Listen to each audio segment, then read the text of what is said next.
In our gospel today, Jesus invites his disciples and calls his disciples into a life that many Christians throughout history have embraced, including our own patron, St. Francis. He invites them to a life of radical poverty. He tells them when he sends them out to go and fulfill their mission, he says to take nothing. All they get to take is a pair of sandals, a tunic, and a walking stick, and nothing else. Now, not everyone is called to this life of radical poverty, but I think that what we are all called to are the dispositions that come from living a life of poverty. The kind of dispositions that this life of radical poverty kind of lends itself to very naturally. The first of those dispositions is a complete reliance on God.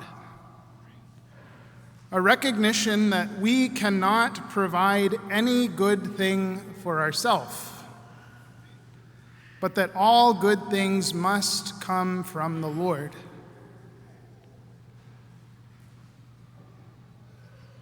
The apostles were told to have this reliance, right? They were told to take no food, no sack, no money, to rely on him through the generosity of other people for everything, for a place to sleep, for food, for any other physical need that they have in their bodies, right?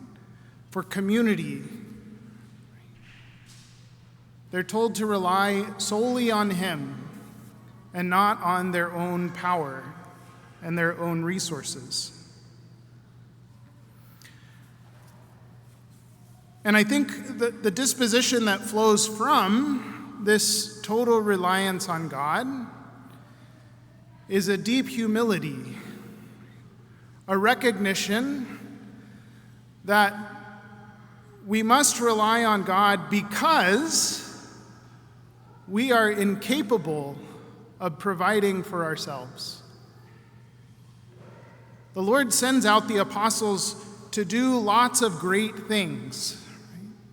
They're preaching the gospel, they're bringing people back to the Lord, they're bringing people to redemption, they're bringing people to repentance, they're driving out demons, they're curing the sick, they're performing all of these miracles, all of these really powerful and awesome things. And the Lord wants them to be absolutely sure that they are not the ones doing those things. That it's not their own power or their own ability or their own gifts or their own talents that are causing people's lives to be changed,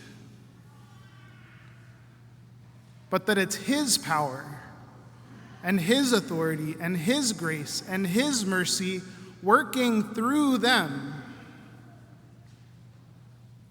that's changing people's hearts and changing people's lives.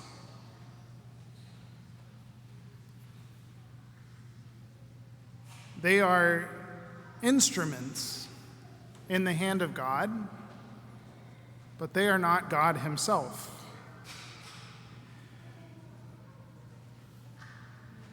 And the disposition that flows even further from that is gratitude. A thankfulness that God would provide such blessings in our lives and through us in the lives of other people. At one of the seminaries that I attended during my formation, we had a priest who would often tell us that it's impossible to sin at the moment in which one is being grateful.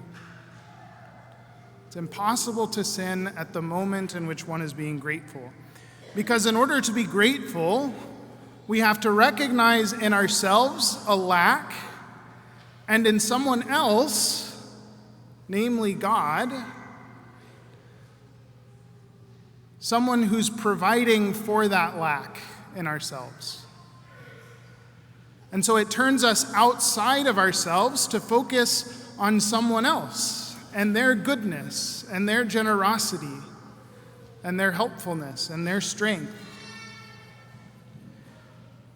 And it's when we turn in on ourselves and focus on my needs and my strengths and my weaknesses and what I can do,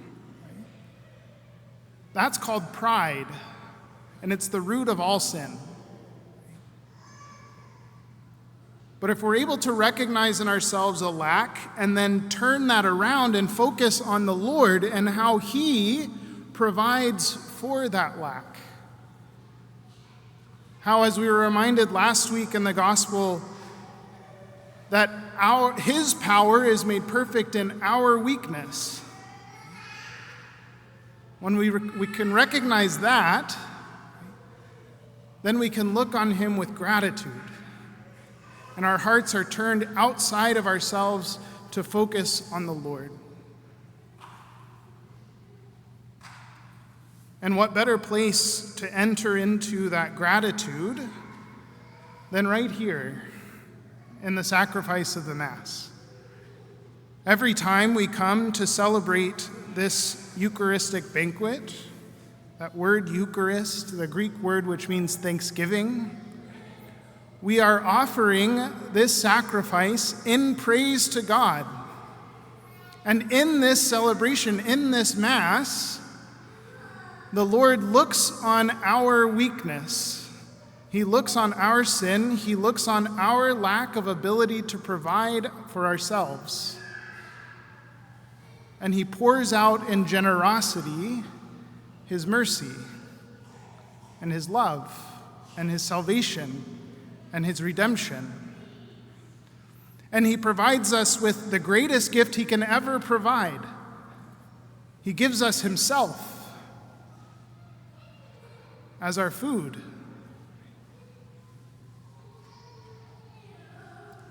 And so as we celebrate this Mass today, we ask for the grace to recognize in humility that we cannot provide for ourselves, that only the Lord provides us with good things. And in recognizing that, we ask for the grace of gratitude, that we can turn our hearts to the Lord in thanksgiving and offer Him ourselves in all of our weakness, so that He can continue to pour out generously His love and His mercy and His grace upon us. And growing in gratitude, we can grow in holiness and become the saints that He calls us to be.